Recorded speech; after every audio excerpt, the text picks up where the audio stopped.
నమస్కారం city news కి స్వాగతం. గుంటూరు ఆర్టీసీ బస్టాండ్ లో జరిగిన స్వచ్ఛ పరికరాల పంపిణీ కార్యక్రమంలో APS RTC Nellore zone chairman S Suresh Reddy పాల్గొన్నారు. ఈ సందర్భంగా ఆయన మాట్లాడుతూ గుంటూరు 1, 2, పొన్నూరు, తెనాలి, మంగళగిరి డిపోల్లో పనిచేస్తున్న అవుట్ సోర్సింగ్ ఉద్యోగులకు, హమాలీలకు, గ్యారేజ్ సిబ్బందికి అవసరమైన యాప్రాన్లు, చలికోట్లు, స్వచ్ఛ పరికరాలు అందించామన్నారు. దాతల సహకారంతో 27 జిల్లాల్లోని సిబ్బందికి అవసరమైన పరికరాలు అందించడం జరిగిందన్నారు.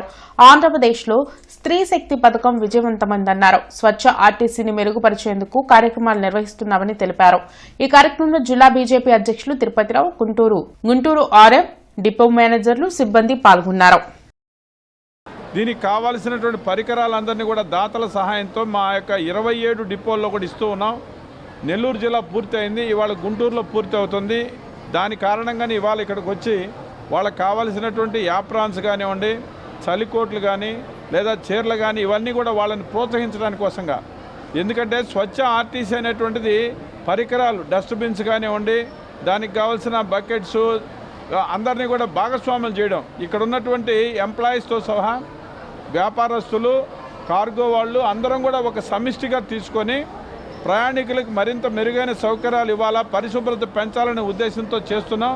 మరి నెల్లూరు జోన్ మొత్తం మీద కూడా సార్ యొక్క సహకారంతో, దాతల యొక్క అండదండలతోటి మరి పరికరాల పంపిణీ చేస్తూ ఉన్నారు. దీనికి నిజంగా మా అందరి తరఫున కూడా సార్కి ధన్యవాదాలు తెలియజేసుకుంటున్నాము. ఎందుకంటే పరిశుభ్రత అనేది మన సంస్కృతిలో ఒక భాగం. అలాగే స్వచ్ఛాంధ్ర కార్యక్రమంలో భాగంగా, స్వచ్ఛ ఆర్టీసీలో భాగంగా ప్రతి బస్ స్టేషన్ కూడా పరిశుభ్రతంగా ఉండాలని చెప్పేసి సార్ మాకు ఆదేశాలు ఇవ్వడం జరిగింది. వారి యొక్క ఆదేశాల మీద ఇంటర్నెట్ చరిత్రలో సంచలనం సిటీ బ్రాడ్బ్యాండ్. ఇప్పుడు ఇంటింటికి ఇంటర్నెట్, సిటీ నుంచి గ్రామం వరకు అదే స్పీడ్. మీరు ఈ రోజే సిటీ బ్రాడ్బ్యాండ్ కుటుంబంలో చేరండి.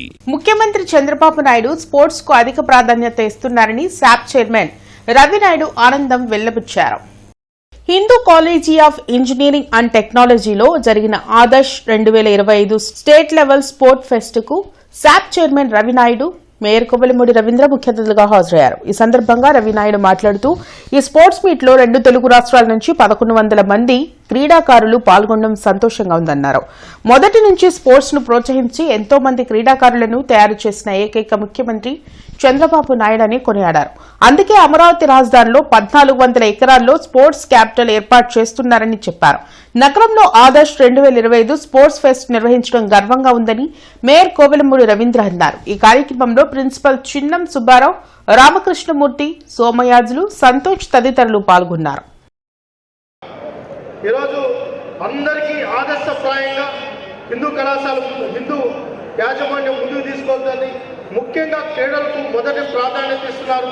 ఒక ఆంధ్రప్రదేశ్ స్పోర్ట్స్ అథారిటీ చైర్మన్గా క్రీడలను ప్రోత్సహిస్తున్న కళాశాలలో హిందూ కళాశాల కూడా ఈ రాష్ట్రంలో మొదటి స్థానంలో ఉందంటే ఆ కళాశాలలో ఉన్న పీఈటీస్కి, ఫిజికల్ డైరెక్టర్స్కి, అదేవిధంగా యాజమాన్యానికి ఆంధ్రప్రదేశ్ స్పోర్ట్స్ అథారిటీ తరఫున, ఆంధ్రప్రదేశ్ ప్రభుత్వం తరఫున ప్రత్యేకంగా అభినందనలు, కృతజ్ఞతలు కూడా తెలియజేసుకున్నాం. ఈరోజు దాదాపు 10 డిసిప్లైన్స్ పైన ముఖ్యంగా ఇటువంటి స్పోర్ట్స్ని ఇంకా కంటిన్యూ చేస్తూ రానున్న కాలంలో మీరందరూ వివిధ హోదాల్లోకి వెళ్ళి, ఇప్పుడే మా సోదరులు చెప్పారు, మీరు స్పోర్ట్స్లోకి వెళ్తే మీకు మంచి మెరిట్ కనుక ఉంటే తప్పకుండా మీకు ఎంప్లాయ్మెంట్ కూడా కల్పిస్తానని చెప్పారు. తప్పకుండా ఈ చంద్రబాబు నాయుడు గారి కూటమి ప్రభుత్వం మీ అందరికీ, ఇప్పుడు చూడండి, మీరు ఈ మధ్య రీసెంట్గా ఈ కాలేజీ నుంచి చదివిన విద్యార్థినికి గోల్డ్లో పర్ మంత్ 9 lakhs ఇచ్చే ప్యాకేజీలో జాబ్ వచ్చిందంటే ఇక్కడ టీచింగ్ స్టాఫ్ ఎంత కమిట్మెంట్గా, సిన్సియర్గా, డెడికేటెడ్గా పనిచేస్తున్నారనేది ఒక నిదర్శనం. ఎందుకంటే అంత ప్యాకేజీ రావడం అంత ఆశామాషి విషయం కాదు. మీరు ఇక్కడ సంస్కారం ఇవన్నీ నేర్పుతూ ఈ యొక్క ఆటల్లో కూడా మంచిగా రాణిస్తారని మీ అందరికీ అభినందనలు చేస్తూ wish you all the best. God bless you all. కేంద్ర ప్రభుత్వం మహాత్మా గాంధీ వారసత్వాన్ని తొలగించి పేదల పొట్టగొట్టే కార్యక్రమం చేపట్టిందని మాజీ ఎమ్మెల్సీ కెఎస్ లక్ష్మణరావు మండిపడ్డారు. మహాత్మా గాంధీ జాతీయ ఉపాధి హామీ చట్టాన్ని నిర్వీర్యం చేసే కేంద్ర ప్రభుత్వ నిర్ణయాన్ని వ్యతిరేకించాలంటూ సిపిఎం ఆధ్వర్యంలో కొరిటిపాడు సెంటర్లో ఆందోళన కార్యక్రమం నిర్వహించారు. ఈ నిరసన కార్యక్రమంలో మాజీ ఎమ్మెల్సీ కెఎస్ లక్ష్మణరావు, జనచైతన్య వేదిక రాష్ట్ర అధ్యక్షులు వల్లంరెడ్డి లక్ష్మణరెడ్డి పాల్గొన్నారు.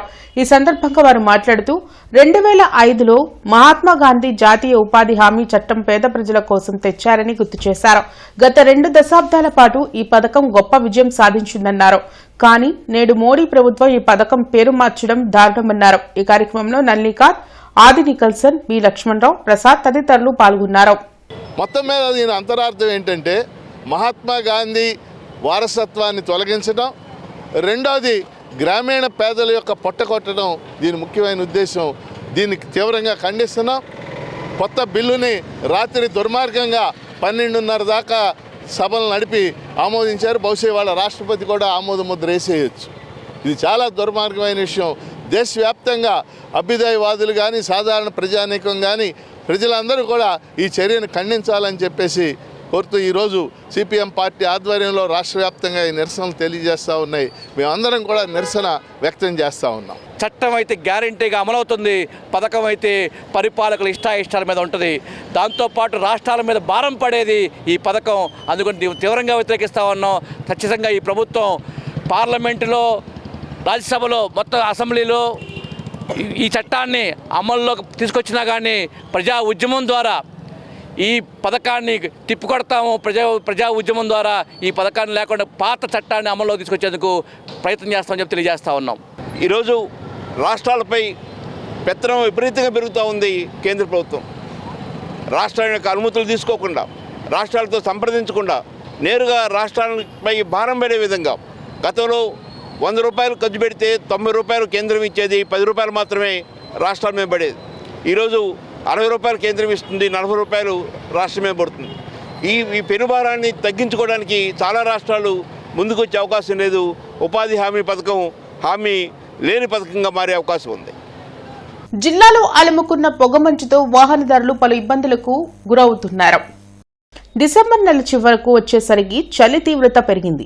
దానికి తోడు పొగమంచు దట్టంగా అలుముకోవడంతో ఎదురుగా వచ్చే వాహనాలు కనిపించక వాహనదారులు పలు ఇబ్బందులు పడుతున్నారు.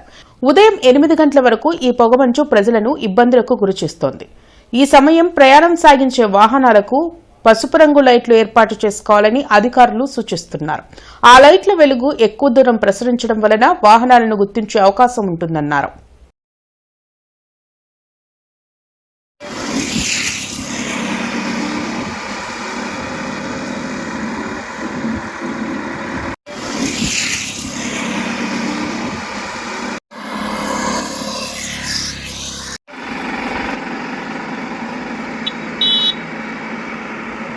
ఉర్దూ అకాడమీ ఏర్పాటై 50 సంవత్సరాలు పూర్తి చేసుకున్న సందర్భంగా రాష్ట్ర ఉర్దూ అకాడమీ చైర్మన్ మహమ్మద్ ఫరూక్ సిబ్లీ ఆధ్వర్యంలో సురూర్ ఏ ఉర్దూ మహోత్సవం నిర్వహించారు. ఉర్దూ అకాడమీ డైరెక్టర్ ఆదేశాల మేరకు ఈ కార్యక్రమాన్ని నిర్వహించారు. చౌత్రా సెంటర్లోని ప్రభుత్వ బాలికల ఉన్నత పాఠశాల విద్యార్థులతో ర్యాలీ నిర్వహించారు. ఈ సందర్భంగా ఉర్దూ పాఠశాల ఉప తనిఖీ అధికారి ఎండి కాసిం మరియు పాఠశాల ప్రధానోపాధ్యాయులు పద్మజ మాట్లాడుతూ ఉర్దూ భాషకు ఉజ్వల భవిష్యత్తు ఉందని, ఉర్దూ చదివిన విద్యార్థులు ప్రపంచవ్యాప్తంగా అన్ని రంగాల్లో రాణిస్తున్నారని, గత సంవత్సరం ప్రకటించిన యూపీఎస్సీ ఫలితాల్లో ఉర్దూ చదివిన విద్యార్థులు కలెక్టర్లుగా సెలెక్ట్ అయ్యారని తెలిపారు. మన పాఠశాలకు చెందిన విద్యార్థులే డాక్టర్లుగా, ఇంజనీర్లుగా ఉర్దూ మీడియం చదివి రాణిస్తున్నారని తెలిపారు. ఈ సందర్భంగా స్వతంత్ర సమరయోధులు రామ్ ప్రసాద్ బిస్మిల్ మరియు అస్ఫాకుల్లా ఖాన్ చిత్రపటాలకు పూలమాలతో నివాళులర్పించారు. కార్యక్రమంలో గుంటూరు ఈస్ట్, వెస్ట్, మంగళగిరి, తెనాలి మరియు మేడుకొండూరుకు చెందిన ఉర్దూ అకాడమీ కంప్యూటర్ లైబ్రరీ సిబ్బంది మరియు ప్రభుత్వ బాలికల ఉపాధ్యాయులు పాల్గొన్నారు. అనంతరం విద్యార్థులకు స్వీట్లు పంపిణీ చేశారు. బీమా రంగంలో ఉన్న విదేశీ పెట్టుబడుల పరిమితిని 100% పెంచినందుకు ఎల్ఐసి ఉద్యోగ సంఘాల నేతలు నిరసన కార్యక్రమం చేపట్టారు. ఈ సందర్భంగా యూనియన్ నాయకులు వివికే సురేష్ మాట్లాడుతూ insurance act 1938, LIC act 1956, IRDA act 1999 చట్టాలను సవరిస్తూ కేంద్ర ప్రభుత్వం బిల్లు ఆమోదం తెలిపారని చెప్పారు. 40 కోట్ల పాలసీలతో 57 లక్షల కోట్ల ఆస్తులు కలిగిన సంస్థ ఎల్ఐసి అన్నారు. అలాంటి సంస్థలో విదేశీ పెట్టుబడులు 100% ఉంటే ఎంతో నష్టం జరుగుతుందన్నారు. ఈ కార్యక్రమంలో ఎల్ఐసి బ్యాంక్ ఉద్యోగులు పాల్గొన్నారు. ఈరోజు బీమా రంగంలో తీసుకొచ్చిన మార్పులు ప్రభుత్వ రంగ ఎల్ఐసిని బలహీనపరుస్తాయి. మన దేశ ప్రజల పొదుపు మీద విదేశీ పెట్టుబడుల పెత్తనం అనేది పెరుగుతుంది. దీనివల్ల ఏంటంటే పాలసీ హోల్డర్స్ ఏదైతే ప్రభుత్వ రంగ ఎల్ఐసి మీద నమ్మకంతో సంస్థలో మరి పొదుపు చేశారో ఆ పొదుపు మీద విదేశీ కంపెనీలు పెత్తనం అనేది సరికాదు. ఇటీవల కాలంలో అమెరికా ప్రెసిడెంట్ ట్రంప్ మన దేశం మీద అడ్డగోలుగా సుంకాలు విధిస్తున్న నేపథ్యంలో మన ప్రధానమంత్రి అనేక ప్రకటనలు చేశారు. స్వదేశీ నినాదం ఆయన ఇచ్చారు. వోకల్ ఫర్ లోకల్ అన్నారు. సెల్ఫ్ రిలయంట్ ఇండియా అని ఈ రకమైనటువంటి నినాదాలు కేంద్ర ప్రభుత్వం ఇచ్చిన క్రమంలో భారతదేశ బీమా రంగంలోకి పెద్ద ఎత్తున విదేశీ పెట్టుబడులు అందించడం అనేది మేము తీవ్రంగా వ్యతిరేకిస్తున్నాం. అలాగే ఎల్ఐసి చట్టాల్లో చేసినటువంటి మార్పులు కూడా ఎల్ఐసిని బలహీనపరిచేగా ఉన్నాయి. ఇంటర్నెట్ చరిత్రలో సంచలనం సిటీ బ్రాడ్బ్యాండ్. ఇప్పుడు ఇంటింటికి ఇంటర్నెట్, సిటీ నుంచి గ్రామం వరకు అదే స్పీడ్. మీరు ఈ రోజే సిటీ బ్రాడ్బ్యాండ్ కుటుంబంలో చేరండి. స్థానిక బృందాను గార్డెన్స్ లో శ్రీ వెంకటేశ్వర స్వామి ఆలయ ధార్మిక ప్రాంగణంలో భారతీయ ధార్మిక విజ్ఞాన పరిషత్ ఆధ్వర్యంలో విశ్వశాంతిని కాంక్షిస్తూ చండీ హోమాన్ని భక్తి శ్రద్ధలతో నిర్వహించారు. 9 మంది వేద పండితుల నిర్వహణలో బొల్లేపల్లి సత్యనారాయణ, లలితాంబ దంపతులు గణపతికి, శివలింగానికి, నవగ్రహాలకు విశేష అభిషేకాలు, అర్చనలు చేశారు. లక్ష్మీ గణపతి చండీ రుద్ర హోమాలు నిర్వహించి పూర్ణాహుతి చేశారు. భక్తులకు తీర్థ ప్రసాదాలు అందించారు. ఆలయ కమిటీ అధ్యక్షుడు సిహెచ్ మస్తానయ్య, కమిటీ సభ్యులు పాల్గొన్నారు.